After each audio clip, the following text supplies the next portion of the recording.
Hello everybody, this is a story on how I became a Villa fan, and I've been wanting to do this for so long. I think it's a very interesting story, hence why I'm telling you it today, because no one really knows this story and it's an interesting one. So my first Villa kit was a yellow MG Motors kit by Diodora, and it was a very cool kit. I don't actually have it in adult form, but I had it when I was a baby, and I remember buying my first ever kit, and it was a Wolves kit because my mum was a Wolves fan and all of her family were Wolves fans. My granddad was a season ticket holder in his youth.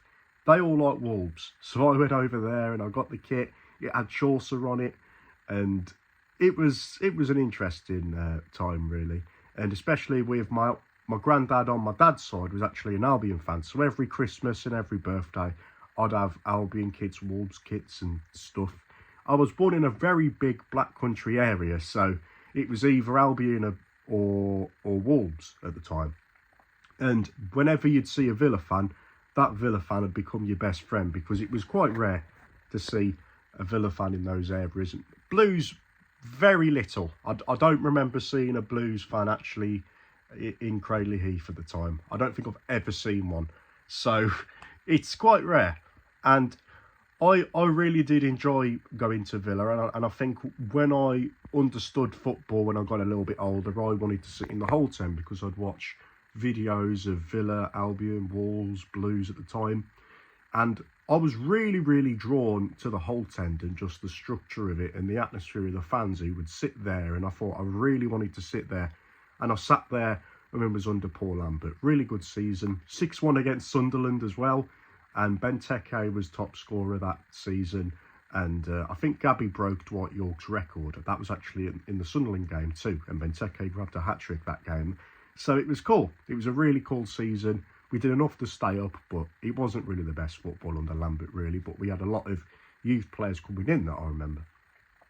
So 2 years after this, my dad had actually moved abroad because he had to for work, and it was Mumbai in India.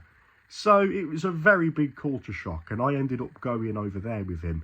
I only went to a few games a season, maybe 2 or 3 that I remember. And due to not watching Villa anymore, and because it was over the other side of the world, and watching Villa wasn't really doable. You definitely could. It was just a chance that they would be on TV. So whenever they would be, very rarely, of course, because it was Mumbai and their first sport was cricket. And so I remember watching the semi-final in the bar at Mumbai. It was called Chili's, which is a very nice bar. Some of you may have heard of that one before. I really did enjoy that semi-final, and I also watched the Albion game against Villa at Villa Park when Benteke scored that penalty. So I did watch a few games, but very little, very little. And in 2016, I came back to the UK. It might have been 2015 in the summer. So this was when I was starting school again. I think I might have been in year 8 actually at the time.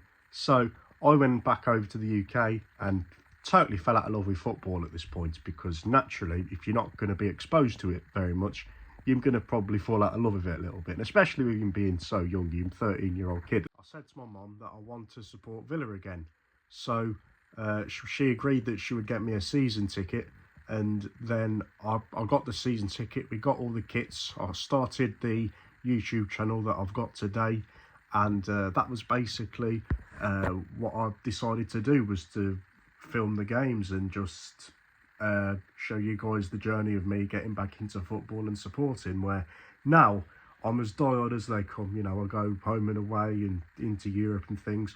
But in February, this was a few months after that I was supporting Villa. I really enjoyed it. Got a good feeling going into the games, creating an atmosphere. I really did enjoy it.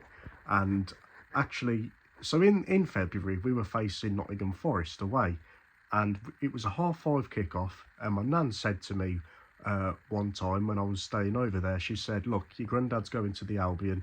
I don't suppose you want to go with him, do you?" And at the time I nodded because I just wanted to go to the football for the day because my parents didn't get tickets for the Forest game. So the idea was that whoever Albion were playing, I would support them and then go and watch Villa in the evening at 5:30. So that was the plan. I was going to be a Crystal Palace fan for the day because that's who they were playing. Now, only a few years I realised that my granddad in that moment was actually trying to convert me to be an Albion fan because he said, "Oh, we can find you out an Albion kit and you can wear it." And I'm thinking, "Oh God, I don't really want to do that." And he sat in the Smethwick end, I think, which is the main section or one of the main sections of where Albion fans sit and create atmosphere. I didn't want to do that either. I just didn't want to go in that moment just because I knew that he was trying to convert me and he came up with all these ideas. I was a Villa fan, man, and I stayed true to them really. And in the end, after thinking about it in my head and just wanting to not betray Villa in my mind, so I went over to him the day of the game and I said, "Look, I don't want to go. I'm a Villa fan. I don't want to betray them. I can't go." So if that conversation hadn't have happened, I probably wouldn't have realised at the time how much Villa meant, because I got that sense of tribalism, and that was a feeling I didn't actually get before. So at that point, really, I realised that Villa was the club that I wanted to support for the rest of my life. And 9 years later, here we are. So it was a cool story in the end that I think you guys have enjoyed. Let me know what your guys' story is of how you supported Villa. Let me know in the comments below. Thanks for watching. Have a good one. See you in a bit.